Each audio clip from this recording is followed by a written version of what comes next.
ಮೊಟ್ಟ ಮೊದಲನೇದಾಗಿ ರಜಪೂತ ಮತ್ತು ಮೊಘಲ ಸಾಮ್ರಾಜ್ಯದ ಸಂಬಂಧ.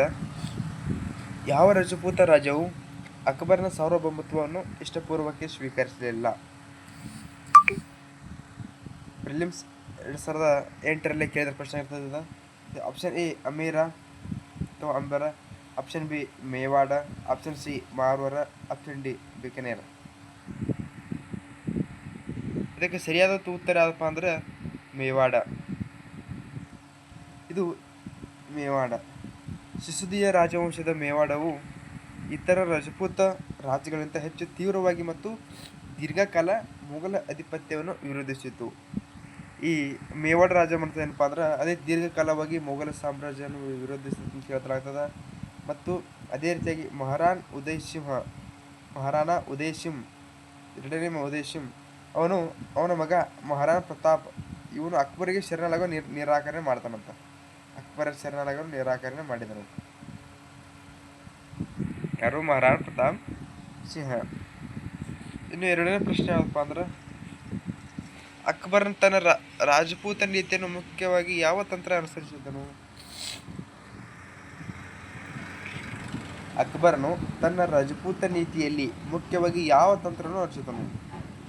ರಜಪೂತರ ನೀತಿ ಏನಿರ್ತದಲ್ಲ ಅದು ಅಕ್ಬರ್ ಯಾವ ನೀತಿಯನ್ನು ಅನುಸರಿಸಿದಂತ ಕೇಳಲಾಗ್ತದೆ. ಆಪ್ಷನ್ ಎ ಸಂಪೂರ್ಣ ವಶಪಡಿಸಿಕೊಳ್ಳುವಿಕೆ, ಸಮನ್ವಯ ಮತ್ತು ಏಕೀಕರಣ ಮತ್ತು ನಿನಾರ್ಮ ನೀತಿ. ಆಪ್ಷನ್ ಡಿ ಉಪೇಕ್ಷೆ. ಇದಕ್ಕೆ ಸರಿಯಾದ ಉತ್ತರ ಏನಪ್ಪ ಅಂದ್ರೆ ಸಮನ್ವಯ ಮತ್ತು ಏಕೀಕರಣ. ಸಮನ್ವಯ ಮತ್ತು ಏಕೀಕರಣ. ಅಕ್ಬರ್ನ ಸೈನ್ಯಾತ್ಮಕ ಪರಿಹಾರಗಳ ಮಿತಿಗಳನ್ನು ಅರಿತು ಸಮನ್ವಯ ನೀತಿಯನ್ನು ಅಳವಡಿಸಿಕೊಂಡನು. ಇದು ರಾಜತಾಂತ್ರಿಕ ಮೈತ್ರಿಗಳು ಮತ್ತು ವಿವಾಹ ಸಂಬಂಧಗಳು, ಜಾಗೀರದಾನಗಳು ಮತ್ತು ರಜಪೂತರನ್ನು ಮೊಘಲ ಶ್ರೇಣಿಯಲ್ಲಿ ಸೇರ್ಪಡಿಸಿಕೊಳ್ಳುವುದನ್ನು ಒಳಗೊಂಡಿತು. ಮೊಘಲ ಶ್ರೇಣಿಯಲ್ಲಿ ಸೇರ್ಪಡೆಗೊಳ್ಳುವುದನ್ನು ಅನುಸರಿಸಿತು, ಅದು ಒಳಗೊಂಡಿತ್ತು. ಇನ್ನು ಮತ್ತೆರಡನೇ ಪ್ರಶ್ನೆ ಯಾವಪ್ಪ ಅಂದ್ರೆ ಮೂರನೇ ಪ್ರಶ್ನೆ ಅಕ್ಬರ್ನ ಆಸ್ಥಾನದಲ್ಲಿ ಸೇರ್ಪಡೆಗೊಂಡ ಪ್ರಮುಖ ರಜಪೂತ ಸರದಾರರು ಯಾರು? ಇದು UPSC ಪ್ರಿಲಿಮ್ಸ್ ಹಿಸ್ಟ್ರಿ ಪೇಪರ್ 1ರಲ್ಲಿ ಕೇಳಲಾಗ್ತದೆ. ಯಾವುದು 2021ರಲ್ಲಿ ಅಕ್ಬರ್ನ ಆಸ್ಥಾನದಲ್ಲಿ ಸೇರ್ಪಡೆಗೊಂಡ ಪ್ರಮುಖ ರಜಪೂತ ಸರದಾರರು ಯಾರು ಕೇಳ. ಆಪ್ಷನ್ ಎ ಮಾನ್ ಸಿಂಹ ಮತ್ತು ಭಗವಾನ್ ದಾಸ್, ಆಪ್ಷನ್ ಬಿ ರಾಣಾ ಪ್ರತಾಪ್ ಮತ್ತು ರಾಣಾ ಸಂಗ್, ಆಪ್ಷನ್ ಸಿ ರಾವ್ ಬೂದಾ ಮತ್ತು ರಾವ್ ಸಿಂಹ, ಆಪ್ಷನ್ ಡಿ ಬಪ್ಪ ರಾವಲ್ ಮತ್ತು ನಾಗಭಟ್ಟ. ಇದಕ್ಕೆ ಸರಿಯಾದ ಉತ್ತರ ಯಾವುದಪ್ಪ ಅಂದ್ರೆ ಮಾನಸಿಂಹ ಮತ್ತು ಭಗವಾನ್ ದಾಸ್. ಮಾನಸಿಂಹ ಮತ್ತು ಭಗವಾನ್ ದಾಸ್ ಅವರು ಸರಿಯಾದ ಉತ್ತರ ಆಗಿರ್ತದೆ. ಇದಕ್ಕೆ ಸ್ವಲ್ಪ ವಿವರ ನೋಡೋದಂದ್ರೆ ಮಾನಸಿಂಹ ಮತ್ತು ಭಗವಾನ್ ದಾಸ್ ಇವರು ಅಕ್ಬರ್ನ ಆಸ್ಥಾನದಲ್ಲಿ ರಜಪೂತ ಸರದಾರರಾಗಿದ್ದರು. ಇವರು ಮೊಘಲ ಸೈನ್ಯ ಮತ್ತು ಆಡಳಿತದಲ್ಲಿ ಉನ್ನತ ಸ್ಥಾನಗಳನ್ನು ಹೊಂದಿದರು. ಯಾರು? ರಜಪೂತರು ಮೊಘಲರ ಕಾಲದಲ್ಲಿ ಅಥವಾ ಅಕ್ಬರ್ನ ಆಸ್ಥಾನದಲ್ಲಿ ಮುಖ್ಯವಾಗಿ ಉನ್ನತ ಸ್ಥಾನಗಳನ್ನು ಹೊಂದಿರುತ್ತಾರೆ. ಯಾರು? ಮಾನಸಿಂಹ ಮತ್ತು ಭಗವಾನ್ ದಾಸ್. ಇನ್ನು ನಾಲ್ಕನೇ ಪ್ರಶ್ನೆ ಯಾವಪ್ಪ ಅಂದ್ರೆ ಅಕ್ಬರ್ನ ಆಸ್ಥಾನದಲ್ಲಿ ಸುಮಾರು ಎಷ್ಟು ಪ್ರತಿಷ್ಠಿತ ಮೊಘಲ ಶ್ರೇಣಿ ರಜಪೂತರನ್ನು ಒಳಗೊಂಡಿತ್ತು ಅಂತ ಆಗಲ್ಲಿ ನೋಡಿದ್ವು. ಯಾರ ಒಳಗೊಂಡಿರ್ತ ನೋಡಿದೀವಿ.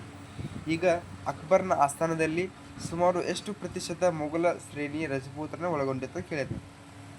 Option A 10%, option B 20%, option C 30%, option 40%.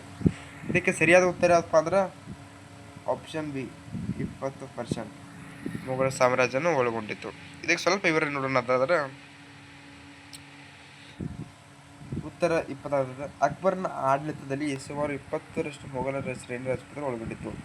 ಇವರು ಮೊಘಲರ ಸೈನ್ಯ ಮತ್ತು ಆಡಳಿತಕ್ಕೆ ವಿಶ್ವಾಸಾರ್ಹ ಮೂಲವನ್ನು ಒದಗಿಸಿದರು.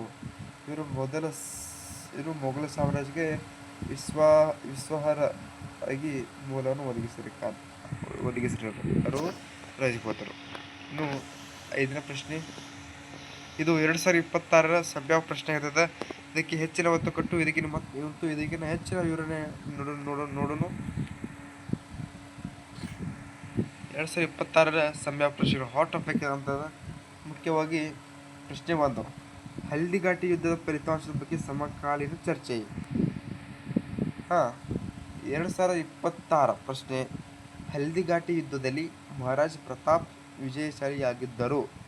ಎಂದು ಇತ್ತೀಚಿನ ಹೇಳಿಕೆಯನ್ನು ಯಾರು ನೀಡಿದ್ದಾರೆ ಮತ್ತು ಇದರ ಐತಿಹಾಸಿಕ ಮಹತ್ವವೇನು? ಯಾರು ನೀಡಿದ್ದಾರೆ ಮತ್ತು ಇದಕ್ಕೆ ಐತಿಹಾಸಿಕ ಮಹತ್ವವೇನು ಅಂತ ಕೇಳಿದ್ದಾರೆ. 2026 ಸಂಭಾವ್ಯ ಪ್ರಶ್ನೆ ಹೆಚ್ಚಿನ ಒತ್ತು ಕೊಡ್ರಿ.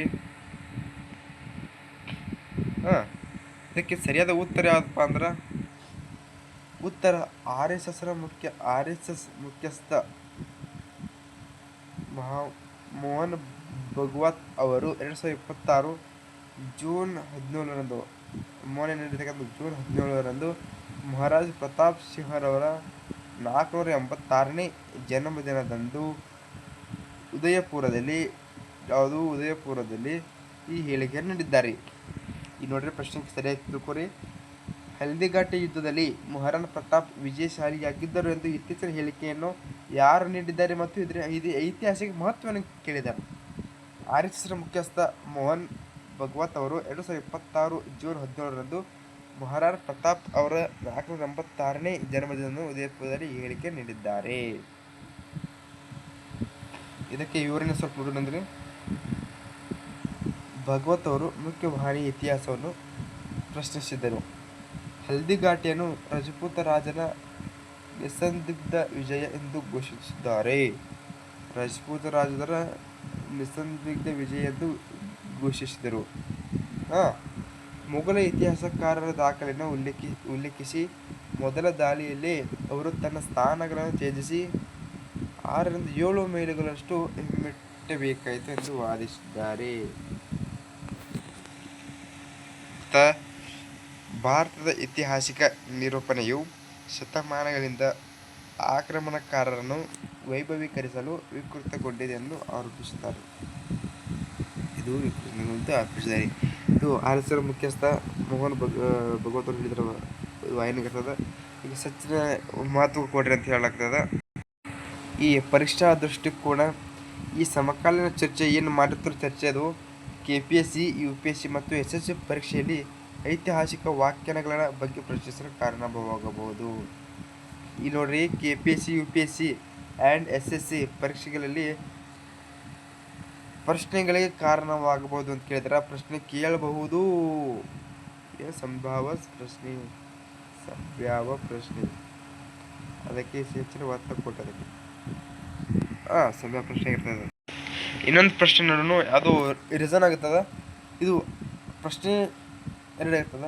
ಅಕ್ಬರ್ನ ರಜಪೂತ್ ರಾಜ್ಯಗಳೊಂದಿಗೆ ಸಮನ್ವಯ ನೀತಿಯನ್ನು ಅನುಸರಿಸಿದನು. ಆಗಲೇ ಹೇಳಿದಾಗೇನು ಅಕ್ಬರ್ ರಜಪೂತ ರಾಜ್ಯಗಳೊಂದಿಗೆ ಸಮನ್ವಯ ನೀತಿ ಅನುಸರಿಸಿದನು. ಬಿ ಏನು ಹೇಳ್ತಾರಪ್ಪ ಅಂದ್ರೆ ಅಕ್ಬರ್ನ ರಜಪೂತರ ಮಿಲಿಟರಿ ಸಾಮರ್ಥ್ಯ ಮತ್ತು ರಾಜಕೀಯ ಪ್ರಾಮುಖ್ಯತೆ ಗುರುತಿಸಿದನು. ಅಕ್ಬರ್ ರಜಪೂತರ ಮಿಲಿಟರಿ ಸಾಮರ್ಥ್ಯ ಮತ್ತು ರಾಜಕೀಯ ಪ್ರಾಮುಖ್ಯತೆ ಗುರುತಿಸಿದರು. ಇದಕ್ಕೆ ಆಯ್ಕೆ ನೋಡೋಣ. ಆಯ್ಕೆ 1 ಎ ಮತ್ತು R ಎರಡೂ ಸರಿ. ಎ ಮತ್ತು R ಎರಡೂ ಸರಿ. RA ನ ಸರಿಯಾದ ವಿವರಣೆಯಾಗಿದೆ. ಆಪ್ಷನ್ ಬಿ ಎ R ಎರಡೂ ಸರಿ ಆದರೆ RA ಸರಿಯಾದ ವಿವರಣೆಯಲ್ಲ. ಆಪ್ಷನ್ ಸಿ ಎ ಸರಿ ಆದರೆ R ತಪ್ಪು. ಆಪ್ಷನ್ ಡಿ ಎ ತಪ್ಪು ಆದರೆ R ಸರಿ. ಇದಕ್ಕೆ ಸರಿಯಾದ ಉತ್ತರ ಎ ಮತ್ತು R ಎರಡೂ ಸರಿ. RA ನ ಸರಿಯಾದ ವಿವರಣೆಯಾಗಿದೆ. ಇಲ್ಲಿ ನೋಡ್ರಿ, ಅಕ್ಬರ್ ರಜಪೂತ ರಾಜ್ಯಗಳೊಂದಿಗೆ ಸಮನ್ವಯ ನೀತಿಯನ್ನು ಅನುಸರಿಸಿದನು. ಕರೆಕ್ಟ್. ಅಕ್ಬರ್ ರಜಪೂತರ ಮಿಲಿಟರಿ ಸಾಮರ್ಥ್ಯ ಮತ್ತು ರಾಜಕೀಯ ಪ್ರಾಮುಖ್ಯತೆಯನ್ನು ಗುರುತಿಸಿದನು. ಅವರ ಸಾಮರ್ಥ್ಯ ಎಷ್ಟೈತಿ ಮತ್ತು ಅವರ ರಾಜಕೀಯ ಗುರುತಿಸಿದನು. ಅದಕ್ಕಾಗಿ ಎ ಮತ್ತು R ಎರಡೂ ಸರಿ. RA ಅದರ ಸರಿಯಾದ ವಿವರಣೆಯಾಗಿದೆ. ಇಲ್ಲಿ ತನಕ ಏನು ಡಿಸ್ಕಸ್ ಮಾಡಿದ್ರು ಈ ಪ್ರಶ್ನೆಗಳು ಮುಂದೆ ಬರುವಂತಹ KPSC ಮತ್ತು KA ನಡೆಸುತ್ತಿರುವ ಇತ್ತೀಚಿನ PC ಎಕ್ಸಾಮ್ನಲ್ಲಿ ಕೇಳಿರುವ ಪ್ರಮುಖ ಪ್ರಶ್ನೆಯಾಗಿರ್ತದೆ. ಅದಕ್ಕಾಗಿ ಸರಿಯಾಗಿ ನೋಡ್ರಿ. ಧನ್ಯವಾದಗಳು.